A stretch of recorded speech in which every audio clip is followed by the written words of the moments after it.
એક બાળકની માતા ધાર્મિક વૃત્તિના અને સ્વભાવે પ્રેમાળ.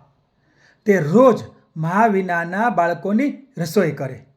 એક દિવસ તેના સંતાને પ્રશ્ન કર્યો, "મા, તું પ્રેમમાં આવો ભેદભાવ કેમ રાખે છે? પહેલાં તું અમારી રસોઈ કરે અને પછી મા વિનાના બાળકોની રસોઈ કરે." મા વહાલથી કહે છે, "તમે અમારા સંતાનો છો, માટે ઠંડુ જમો તો ચાલે. તે મા વિનાના બાળકો છે. તે ગરમ ગરમ જમે માટે તમારી રસોઈ પહેલાં કરું છું."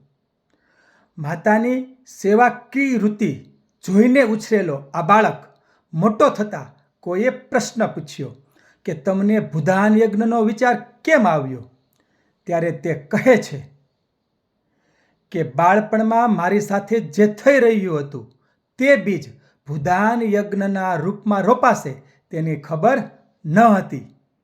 મા કહેતી, "દે તે દેવ અને રાખી લે તે દાનવ."